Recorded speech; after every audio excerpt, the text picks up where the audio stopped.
Dhaka medical থেকে একটা রুগী নিয়ে গেছিলাম মর্গের থেকে। লাস্ট নেওয়ার সময় আমি চিটাং রোডে কক্সবাজার চকরিয়া গেছিলাম।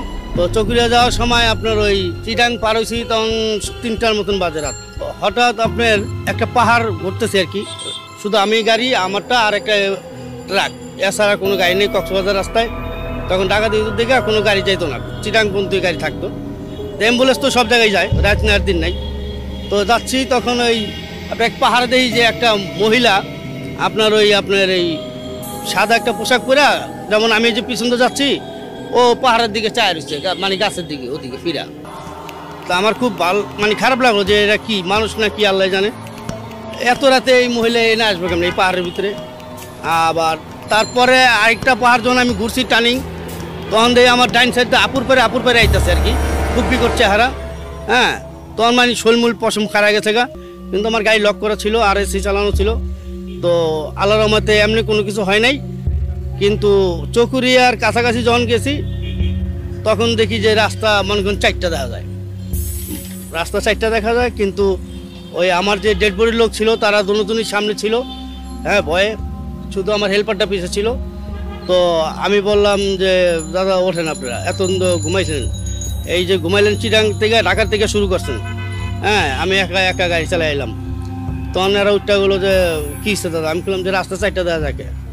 কয় না দাদা রাস্তা তো একটা, আমি রাস্তা তো একটা আমিও জানি। তখন বললো যে দাদা আমার যে আশেপাশে চিতাগুলো আছে তো হয়তো এই জন্য হয়তো আপনি হয়তো কিছু দেখতেছেন। তো আল্লাহর রহমতে ওরকম কিছু পাই নাই। তো বাসায় গেছি, ভালো মতন পৌঁছাইছি আজানের আগেই। পরে যায় গাড়ির ডেড বডি নামাইলাম, আমার হেল্পার গাড়ি ঘুরি দিল।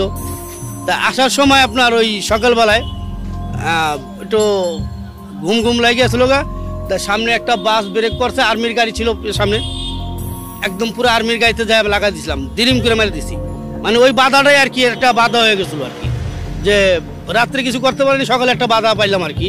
হ্যাঁ, একটা আর্মির গাড়িতে মেরে দিয়েছিলাম। পরে যাক আর্মিটা ভালো মেজর, উনি আমার পরে ছেড়ে দিচ্ছে আমাদের।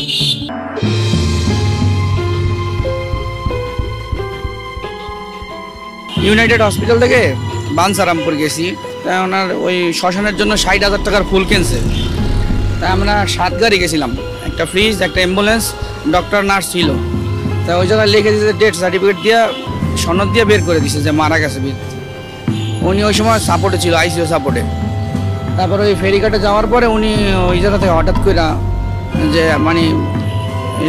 শ্বাস নিঃশ্বাস দিতে আবার সুস্থ হয়ে গেছে। তা ওই সময় অনুভূতিটা এখন আমার নাড়া দেয় আর অনেক ভয়। এরপরে তো আমি একটা প্ল্যান করেছিলাম যে আমি গাড়ি চালাবো না, যেহেতু আমাদের এই ব্যবসা অনেক পুরনো।